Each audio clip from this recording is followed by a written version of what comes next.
نساؤکم حرث لکم، تمہاری عورتیں تمہاری کھیتی ہیں، فأتوا حرثکم ان شئتم، تو تم اپنی کھیتیوں کے پاس آؤ جس جگہ سے تم چاہو، وقدموا لانفسکم، اور اپنے بھلائی کا کام پہلے کرو۔ اس کا مطلب یہ ہے کہ ایک تو عورتوں سے صحبت کرنے کے بارے میں ارشاد فرمایا کہ یہ تمہاری کھیتیاں ہیں، اور کھیتی یقینی سی بات ہے کہ جب اس میں بیج ڈالا جاتا ہے تو وہ فصل اگتی ہے اور انسان اس سے نفع حاصل کرتا ہے، تو ہمیں سمجھا دیا گیا کہ ایسے مقام پر ہی قربت جائز ہوگی کہ جہاں سے نسل انسانی کے بڑھنے کا یقین ہوگا اور جہاں سے بڑھتی ہے۔ اور ارشاد فرمایا کہ اپنی بھلائی کا کام پہلے کرو، یعنی قربت سے پہلے اچھا نیک عمل کو کرنا چاہیے، مثلا بسم اللہ الرحمن الرحیم پڑھنا، کہ نبی کریم صلی اللہ علیہ وسلم نے ارشاد فرمایا کہ جس نے قربت سے پہلے بسم اللہ شریف پڑھی تو شیطان اس میں مداخلت نہیں کرتا ہے، ورنہ بچے میں منفی اثرات آ سکتے ہیں۔ عشاء کی جو ہے ویسے تو فقہا نے 17 رکعتیں لکھی ہیں، لیکن جیسے پہلی 4 ہیں سنت غیر موقدہ، اگر کوئی تھکن وغیرہ کا شکار ہے ان کو چھوڑ سکتا ہے اور آگے کے 4 نفل چھوڑ دے، تو بس پھر وہ باقی 4 فرض، 2 سنت اور 3 وتر، اتنی اگر پڑھ لیں گے تو بھی کافی ہے۔ کہ کہا جاتا ہے کہ 3 آیات اگر ہم پڑھ لیتے ہیں تو نماز ہو جاتی ہے، تو کیا اگر ہم پوری الحمد شریف پڑھ کر رکوع کر لیں یا 2 دفعہ الحمد پڑھ لیں تو کیا حکم شرع ہوگا؟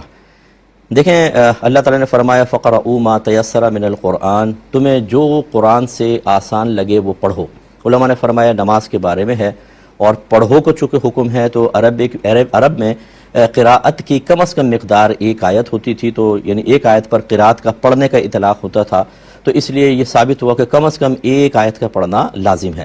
اور چونکہ نبی کریم صلی اللہ علیہ وسلم نے ارشاد فرمایا کہ لا صلاۃ الا بفاتحۃ الکتاب، اگر سورہ فاتحہ نہ پڑھیں تو نماز ہی نہیں ہوگی۔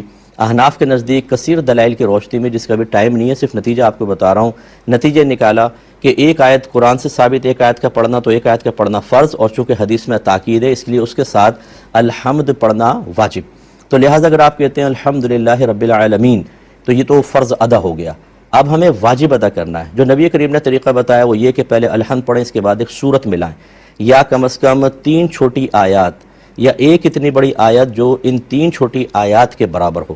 لہٰذا الحمد شریف تو پڑھنی ہوگی، جیسے سرکار نے فرمایا مزید واجب ادا کرنے کے لیے اس کے ساتھ ایک سورت ملانی ہے، یا 3 چھوٹی آیات، یا 1 بڑی ایسی آیت جو 3 چھوٹی آیات کے برابر ہو۔ لہٰذا معلوم ہوا کہ اگر صرف آپ الحمد شریف پڑھ کر رکوع میں چلے جاتے ہیں تو اس سے فرض ادا ہو گیا، کیونکہ 1 آیت پڑھ لیا آپ نے، الحمد کا واجب بھی ادا ہو گیا، لیکن اس کے ساتھ جو سورت ملانی تھی وہ واجب ادا نہیں ہوا۔ چنانچہ اگر آپ نے جان بوجھ کر یاد رہتے ہوئے سورت چھوڑ کے نماز پڑھی، نماز ہو جائے گی، لیکن واجب العیادہ ہے، یعنی بعد میں اس کو لوٹانا ہوگا، اس کا سجدہ صحو سے تدارک نہیں ہوگا۔ اور اگر آپ بھول گئے الحمد پڑھ کر چلے گئے رکوع میں، بعد میں یاد آ گئی تو آخر میں سجدہ صحو کرنا ہوگا۔ اور یاد رکھیں کہ علماء نے فرمایا کہ کسی نے فرض کی پہلی یا دوسری کے اندر 2 بار الحمد پڑھ لی، اور اسی طرح نوافل میں، سنن میں، وطر کی کسی بھی رکعت میں 2 بار الحمد پڑھ لی تو سجدہ صحو لازم ہوگا، کیونکہ جو نبی کریم صلی اللہ علیہ وسلم کی تلقین ہے وہ یہی ہے، اور سنت متوارثہ سرکار کی جو دائمی تعلیم ہے وہ یہی ہے کہ 1 بار الحمد پڑھی جائے، نہ کہ 2 بار۔ 2 بار پڑھیں گے تو سجدہ صحو لازم ہوگا، اور جان بوجھ کے پڑھیں گے تو وہی نماز کا اعادہ ہوگا۔ ایک بھائی نے کویسچن کیا کہ محبت اور نکاح کے لیے کافر مرد کا مسلم لڑکی کے لیے اسلام قبول کر لینا کیسا ہے؟ دیکھیں، اسلام اگر وہ کلمہ پڑھے گا، مسلمان ہوگا تو ہم اس کے اسلام کو تو ایکسیپٹ کریں گے، اس کا انکار نہیں ہے، لیکن جو کلمہ صرف ایک لڑکی کو حاصل کرنے کے لیے پڑھا جائے، صرف نکاح کے لیے اور محبت کے نام پر، اس میں نے دیکھا ہے دوام و استمرار نہیں رہتا۔ نہ جو لڑکی کلمہ پڑھ کے مسلمان ہوئی، جیسے ہمارے بعض بڑے سپوت ہیں ہمارے اسلام کے ماشاءاللہ، ویسے اسلام کی ABC نہیں آتی ہے، لیکن شادی کرنی ہو تو غیر مسلم لڑکی کو پورا اپنا بنا کر، اور پھر بھی آپ کو مسلمان ہونا پڑے گا۔ یہ آپ نے بڑا پیارا کام کیا کہ جی مسلمان کر کے آپ نکاح کر رہے ہیں، باقی اسلام کو پس پش پھینک دو۔ اللہ تعالیٰ فرماتا ہے یا ایھا الذین آمنوا ادخلوا فی السلم کافہ، اے ایمان والو اسلام میں پورے داخل ہو جاؤ، باقی جگہ اسلام کا کوئی خیال نہیں۔ جب لڑکی حاصل کرنی ہو تو اسلام، اسی طرح لڑکیاں جی مسلمان ہو جاؤ۔ تب آپ خود بتائیے، اگر وہ شخص صرف کلمہ پڑھ کے مسلمان ہو گیا تو کیا جو اس کے پہلے غلط عقائد تھے، منفی خیالات تھے، جو وہ شرک اور کفر میں مبتلا تھا، وہ سب ایک دم ذہن سے اڑ جائیں گے؟ نہیں ہوگا۔ کلمہ پڑھ کے مسلمان ہوگا، ہم ظاہر کا اعتبار کریں گے، لیکن پھر وہی تھاٹس، پھر وہی اس کے فیتس، پھر اس کے بعد وہی اس کے عقائد، پھر وہی بعض اوقات انہی معمولات شرکیہ کی طرف اگر وہ چلا گیا تو مرتد ہو جائے گا، لیکن کوئی پرواہ نہیں ہے۔ میری گزارش یہ ہے، اگر کوئی ایسا کرنا ہی چاہتا ہے، نفس سے مغلوب ہو چکا ہے، تو اگر آپ لڑکی ہیں تو اس لڑکے سے کہیں کہ تم اسلام قبول کرو اور 1 سال تک ہمارا اسلام سیکھو۔ 1 سال کے بعد بھی اگر تمہارا ذہن مجھ سے شادی کا بنے گا تو میں تم سے شادی کروں گا. یہی میں لڑکوں کو مشورہ دیتا ہوں, اس لڑکی کو پہلے مسلمان بنائیں, اس کے بعد پھر اس کو دین سیکھنے کے لیے 1 سال کا وقت دیں. آپ کو کہیں اور کوئی جگہ نہ ملے تو مجھ سے رابطہ کر لیں, میرا یہاں پہ نمبر لے لیں, ہم آپ کو ٹیچرز پرووائڈ کر دیں گے, میل فیمیل ٹیچر, اور انگلش میں اردو میں, تاکہ چلے وہ بچیاں ہمارے اسلام کی طرف آ رہی کچھ سیکھیں. لیکن اگر آپ نے ایسا نہیں کیا, آپ نے اپنا مطلب حل کیا, کہ کلمہ پڑھایا, اپنا مطلب حل ہوا, روئیں گے آپ. کتنے بچے ایسے ہیں جنہوں نے ایسی لڑکیوں سے نکاح کیا, پھر پھڈا ہوا, اور وہ لڑکیاں بچوں کو لے کے چلے گئیں, بچوں کو یہودی بنا دیا, عیسائی بنا دیا, سکھ بنا دیا, ہندو بنا دیا, اور یہ کچھ نہیں کر سکا, دیکھتا رہا. اور اس کے بعد ایک تو نوجوان نے خود اقرار کیا کہ میں نے لڑکی کو مسلمان کیا, پھر میں بیزار ہو گئی, چھوڑ کے بھاگ گیا, وہ دوبارہ کافرہ ہو گئی. کیا کر رہے ہیں آپ؟ یہ اس طرح یہ غلط حرکتیں نہ کریں, خود بھی دین سیکھیں. جو اس طرح کے لوگ ہیں کہ ہم یہ کلمہ پڑھا کے مسلمان کر رہے ہیں, اچھا وہ مسلمان ہو گیا, اس نے دین سیکھا, تو پھر وہ آپ کو کہے گا نہیں کہ تم کیسے مسلمان ہو, نہ قرآن پہ عمل کر رہے ہو, نہ حدیث پہ عمل کر رہے ہو, نہ تمہاری نگاہوں میں اللہ کی اہمیت ہے, نہ اس کے رسول کی اہمیت ہے, تم نے ہمیں کلمہ پڑھوایا کیوں تھا یہ بتاؤ. صرف ایک ڈمی کے طور پہ مسلمان بنانے کے لیے, تم خود اپنے اسلام کو قبول کرنے کے لیے تیار نہیں ہو, پھر کیا جواب دیں گے آپ؟ تو یہ مطلب اس طرح کے شوق پورے نہ کریں. میرا مشورہ یہ ہے, کوئی مسلمان ہونا چاہتا ہے ضرور کریں, جیسے میں نے آپ کو عرض کیا, لیکن 1 سال دیں کم از کم. وہ جب پڑھے گا دین کو, یا تو بیزار ہو کے بھاگے گا تو آپ کی جان چھوٹے گی, یہ ہو جائے گا, شادی کے بعد ہو جائے گا, چلو ٹھیک ہے. اور اگر ہو سکتا ہے کہ وہ پکا مسلمان بن جائے ماشاءاللہ, اس کے بعد پھر وہ آپ کے ساتھ ازدواجی معاملات میں اچھے انداز سے چل سکے گا. یہ ہمارا مشورہ ہے. میں نے فرمایا کہ سنا ہے کہ رات کو جھوٹے برتن دھو کر نہ رکھنے سے گھر میں بے برکتی ہوتی ہے, کیا یہ بات ٹھیک ہے؟ دیکھیں, صفائی نہ رکھنا یہ صرف برتن کے ساتھ ہی نہیں, صفائی وغیرہ نہ رکھنا, گندگی ہو تو اس سے یقینی سی بات ہے کہ اس میں برکت کم ہوتی ہے, کیڑے مکوڑے گھر میں پیدا ہوتے ہیں, خرابی پیدا ہوتی ہے, جراثیم پیدا ہوتے ہیں. یہ تمام چیزیں بے برکتی کی ظاہری ایک علامات میں شمار کی جا سکتی ہیں. تو اس لیے بہتر یہ ہے کہ دھو کر صاف ستھرا کچن کر کے رکھیں.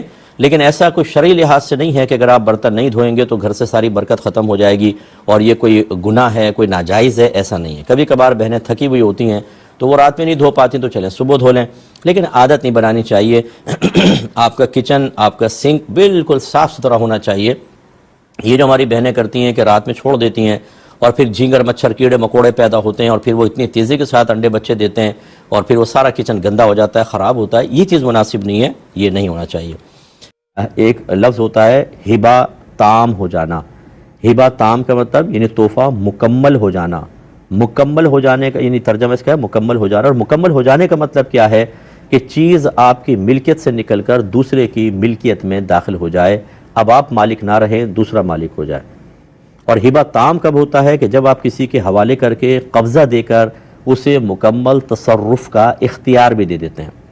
جیسا چاہے اس کے ساتھ کرو, چاہے توڑ دو, کسی اور کو تحفے میں دے دو, بیچ دو, اگر مکان تحفے میں دیا تو کرائے پہ چڑھا لو. جب اس طرح کے اختیارات آپ دیتے ہیں تو ہبہ تام ہو جاتا ہے, اور چیز آپ کی ملکیت سے نکل کر اس کی ملکیت میں داخل ہو جاتی ہے. لیکن اگر آپ نے ہبہ اس طرح نہیں کیا تو ہبہ تام نہیں ہوگا, اور شے آپ کی ملکیت میں رہے گی. تو برا نہیں مانیے گا, بہت سارے لوگ اس میں ایک دم گھبرا جائیں گے, لیکن بعض اوقات شوہر اپنی زوجہ کے نام مکان کر دیتا ہے اور کاغذات بھی تیار کروا دیتا ہے, لیکن زوجہ کو یہ اختیار نہیں ہوتا کہ مکان کو کرائے پہ چڑھا لے, کسی اور کو تحفہ دے دے, مکان کو آگے بیچ دے. یہ اختیارات نہیں ہیں. تو بس یاد رکھیں کہ خالی ڈاکومنٹس تیار کرنے سے چیز ایک شخص کی ملکیت سے نکل کر دوسرے کی ملکیت میں نہیں جائے گی.